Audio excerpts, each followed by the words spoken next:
Warahmatullahi wabarakatuh. Alhamdulillah wa kafa. Asyhadu an la ilaha illallah, asyhadu anna Muhammadan abduhu wa rasuluhu al-mustafa. Islam agama fitrah, Islam agama bagi orang-orang yang memiliki akal, liulil albab. Islam bagi orang-orang yang memiliki fikiran yang jernih dan hati yang bersih.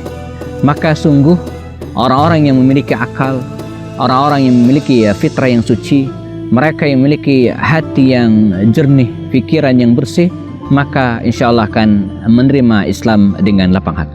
Ya.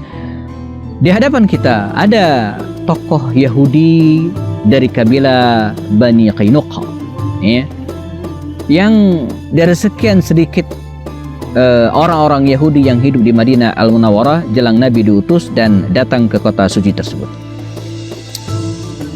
Namanya Husain bin Salam. Husain bin Salam.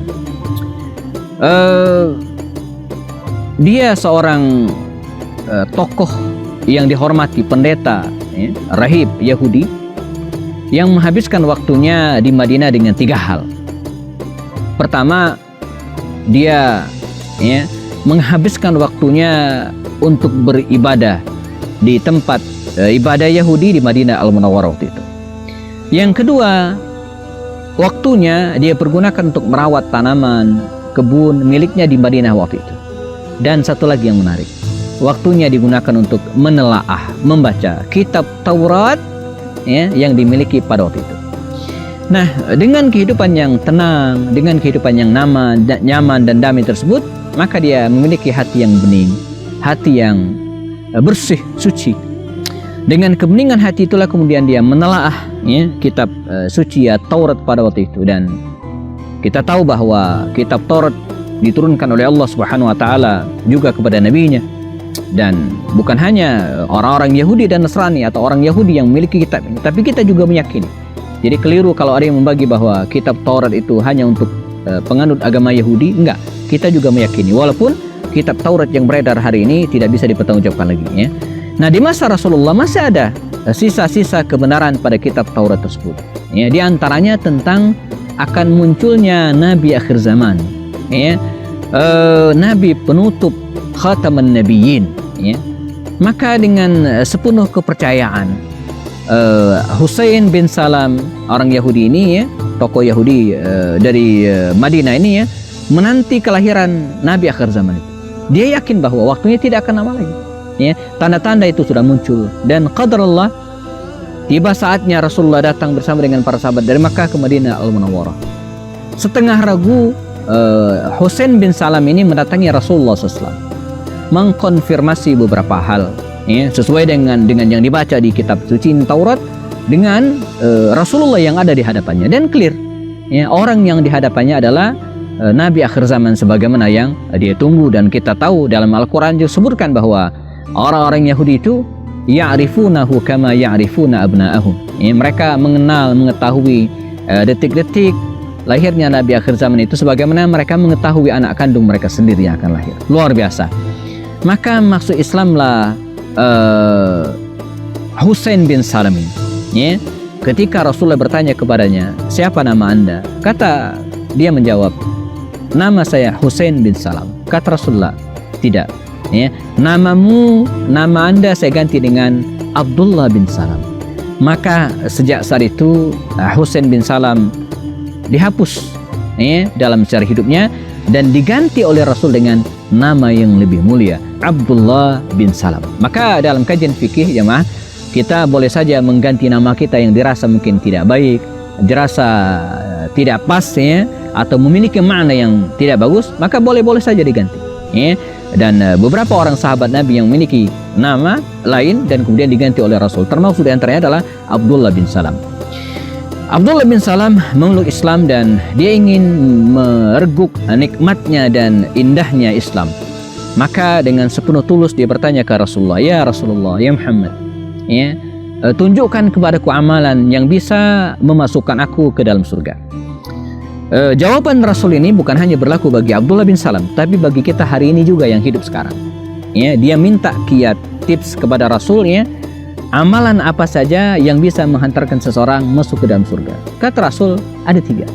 Ya, pertama, afshus salam. Ya, afshus salam. Sebarkanlah salam. Ya, ramahlah kepada banyak orang. Yang kedua, kata Rasulullah SAW, wa tut'imut ta'am. Ya, kasih makanlah orang lain. Jadi it'amut ta'am, traktir makan orang, itu sunnah Rasul dan ciri penghuni surga. Dan yang ketiga, wasallu bil laili wan nasu niyam. Salat malamlah ketika orang-orang sedang nyenyak tertidur. Ya, tadkhulul jannata bisalam. Maka engkau akan masuk surga dengan selamat. Inilah nasihat Rasulullah kepada Abdullah bin Salam. Ya, afshus salam wa tut'imut ta'am wa sallu bil laili wan nasu niyam. Tadkhulu al jannata bisalam. Maka sejak saat itu Abdullah bin Salam tak henti-hentinya meningkatkan ibadahnya kepada Allah Subhanahu wa taala. Tapi ada peristiwa yang menarik. Rasulullah pengen tahu bagaimana sikap orang-orang Yahudi terkait Abdullah bin Salam ini. Maka Rasulullah mengajak Abdullah bin Salam ini untuk mengetes kira-kira demikian. Bagaimana sikap orang-orang Yahudi. Ya. Rasulullah mengajak Abdullah bin Salam sebuah tempat dan dia diminta untuk bersembunyi di kamar begitu kira-kira, dan di hadapannya adalah orang-orang Yahudi. Kata Rasulullah, bagaimana menurut kalian tentang Abdullah bin Salam atau tentang Husain bin Salam yang mereka kenal? Kata mereka dia adalah orang yang baik, ya, tokoh kami, a'lamu minna, orang yang paling paham di antara kami. Kata Rasul, ya. Bagaimana kalau dia, Husain bin Salam ini, ya, membenarkan risalahku, kata Rasulnya, mengimani, ya, ajaranku. Kata mereka, tidak mungkin. Bahkan dalam riwayat, seandainya dia mengimani agamamu, kami akan ikut. Maka Rasulullah segera memanggil Abdullah bin Salam, disuruh keluar dan katakanlah, ya. Maka Abdullah bin Salam mengatakan, saya telah mengimani Muhammad sallallahu alaihi wasallam sebagai nabi akhir zaman dan mengimani risalahnya. Tapi apa yang kemudian terjadi?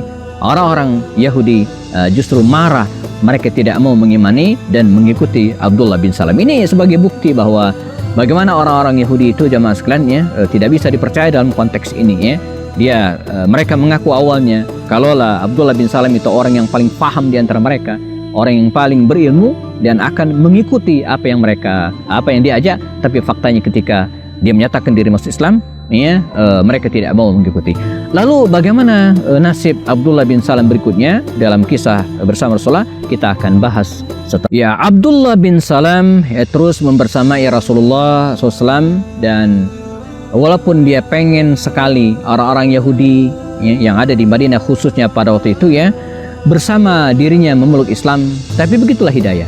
Ya, hidayah akan diberikan oleh Allah Subhanahu wa taala kepada orang-orang yang dikehendaki. Dan ini menunjukkan kepada kita bahwa kita hanya bisa berusaha, ya, tapi Allah yang kemudian menentukan. Innaka la tahdi man ahbabta walakinnallaha yahdi man yasha. Demikian kata Allah. Maka Abdullah bin Salam dikisahkan tetap membersamai Rasulullah SAW dalam sebuah peristiwa, dan dia tidak pernah luput, tidak pernah abai dengan perintah-perintah Allah Subhanahu wa taala, ya. Jadi kisahkan, ya, oleh beliau, ya, ada sebuah kenangan bersama Rasulullah. Suatu malam ketika Rasulullah masih hidup, saya bermimpi, kata Abdullah bin Salam. Seorang laki-laki datang menemuiku seraya menyuruhku bangun dan mengajakku pergi. Tiba-tiba saya melihat sebuah jalan di sebelah kiri dan saya bertanya, jalan kemanakah ini? Jangan turuti jalan itu bukan jalanmu, jawab orang tersebut. Dan tiba-tiba saya melihat jalan yang terang benderang di sebelah kananku, dan lewatlah jalan itu, kata laki-laki tersebut. Dan saya mengikuti jalan yang terang itu hingga tiba di sebuah taman yang subur, taman yang luas, penuh dengan pepohonan dan yang berwarna hijau dan indah. Di tengah dan ujungnya sampai ke langit. Di puncaknya terdapat sebuah aula yang berlapis emas. Dan orang itu pun berkata, panjatlah tiang itu wahai Abdullah bin Salam. Maka aku tidak bisa, ya. Dan dia mengatakan tiba-tiba seorang pembantuku datang dan membantuku menaikkan aku sampai saya tiba di puncak tiang tersebut. Demikian kisah Abdullah bin Salam. Dan saya tinggal di sana sampai pagi hari dengan perasaan yang sangat senang, dengan bahagia. Dan setelah pagi hari, datangnya Rasulullah, diceritakan mimpi tersebut. Maka Rasulullah bersabda, jalan yang kau lihat sebelah kiri adalah jalan ke neraka, dan jalan yang kau lalui di sebelah kanan adalah jalan penduduk surga. Ya, taman yang indah itu adalah taman Islam, dan tiang yang terpancang di tengahnya itu adalah tiang agama. Adapun aulah adalah pegangan yang kokoh, engkau senantiasa berpegang dengannya sampai engkau meninggal dunia. Ini isyarat dari Rasulullah yang menjadi atau merupakan takwil dari mimpi Abdullah bin Salam, bahwa Abdullah bin Salam ini akan berpegang teguh pada agamanya sampai kemudian dia meninggal dunia. Tak banyak cerita tentang Abdullah bin Salam ini, apakah dia ikut berperang bersama dengan para sahabat Nabi atau hanya berdiam di Madinah Al-Munawwarah. Yang pasti Allah memberikan usianya sampai usia atau tahun 40-an Hijriah dan meninggal dunia dalam keadaan husnul khatimah ya.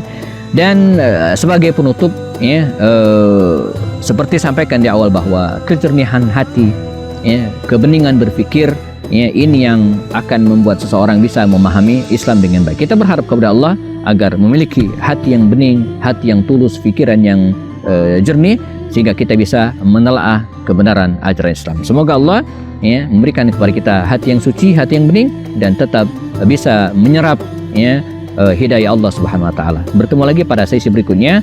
Saya Happy Andi Bastani. Assalamualaikum warahmatullahi wabarakatuh.